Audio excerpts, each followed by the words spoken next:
E85 petrol మనందరికీ తెలిసినట్టే మన ఇండియాలో అయితే కొత్తగా E85 పెట్రోల్ అనేది లాంచ్ అవ్వడం జరిగింది. మన రెగ్యులర్ పెట్రోల్ కంటే E85 పెట్రోల్ ఒక 20 రూపీస్ చీపర్లోనే మనకు దొరుకుతుంది. మన రెగ్యులర్ బైక్స్ లో ఇది యూజ్ చేయొచ్చా? 2026 లో బైక్స్ ఎవరైనా కొనాలనుకుంటుంటే వాళ్ళు వెయిట్ చేయాలా ఆర్ ఏ టెన్షన్ లేకుండా బైక్ అనేది తీసేసుకోవచ్చా? సో ఇండియాలో మనకి ఇథనాల్ ఎక్స్పాన్షన్ ప్రోగ్రామ్ అనేది చాలా ఫాస్ట్ గా రన్ అవుతుంది అనమాట. మన E20 వెహికల్స్ లో E85 పెట్రోల్ కొట్టియచ్చా అంటే సింపుల్ గా చెప్పాలంటే అస్సలు కొట్టకూడదు. మనం ప్రతి ఒక్క వెహికల్లో మనం కనుక కరెక్ట్గా అబ్జర్వ్ చేస్తే అక్కడ E20 అని రాసి ఉంటుంది, స్కూటీకి రాసి ఉంటుంది, బైక్ కూడా రాసి ఉంటుంది. సో E20 కంపాటబుల్ అంటే E20 వరకే అనమాట, E85 వరకు అయితే అస్సలు కాదు. సో మనం కనుక E20 దాంట్లో E85 పెట్రోల్ కొట్టిస్తే ఇంజన్ డ్యామేజెస్ అవ్వచ్చు అండ్ మెయిన్ గా ఇంజన్ ట్యూనింగ్ ఇష్యూస్ అనేది వస్తుంది అనమాట. బికాస్ ప్రతి ఒక్క వెహికల్ కి మనకి హ్యూమన్ బాడీకి బ్రెయిన్ ఎట్లనో ప్రతి ఒక్క వెహికల్ కి ECU అనేది ఉంటుంది కదా. సో ఆ ECUనే మొత్తం కంట్రోల్ చేస్తుంది అనమాట ప్రతి ఒక్క వెహికల్ కి.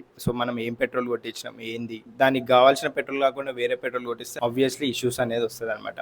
అండ్ ఇప్పుడు E85 దేంట్లో వాడచ్చో మాట్లాడుకుందాం. సో ఇందాక మనమైతే మాట్లాడుకున్నట్టు ఫ్లెక్స్ ఫ్యూయల్ వెహికల్స్ లో అయితే మనం E85 ని వాడచ్చు. E85 పెట్రోల్ E20ని మొత్తానికి రిప్లేస్ చేస్తుందా అంటే మొత్తానికి అయితే అసలు రిప్లేస్ అవ్వదు. మనం జనరల్ గా పెట్రోల్ బంక్స్ లో చూస్తాం కదా, పవర్ పెట్రోల్ అని, నార్మల్ పెట్రోల్ అని. సో అట్లనే E20 E85 అని దొరుకుతుంది. సో E85 అనేది జస్ట్ ఒక ఆప్షనల్ మాత్రమే. సో ఇప్పుడు డిసైడ్ అవ్వండి, ఇక 2026 లో కొత్త వెహికల్ తీసుకుందాం అనుకుంటున్నారా వద్దనుకుంటున్నారా? నా పర్సనల్ ఒపీనియన్ అయితే కళ్ళు మూసుకొని తీసుకోవచ్చు గైస్. ఇప్పుడు అప్పట్లో చేంజ్ అయ్యేది కాదు ఇది, అండ్ చేంజ్ అయినా కానీ మనకి E20 అయితే ఎటు పోదు. E20 దొరుకుతుంది, E85 కూడా దొరుకుతుంది, అండ్ ఫ్యూచర్లో ఇంకా చెప్పలేము E100 కూడా రావచ్చు.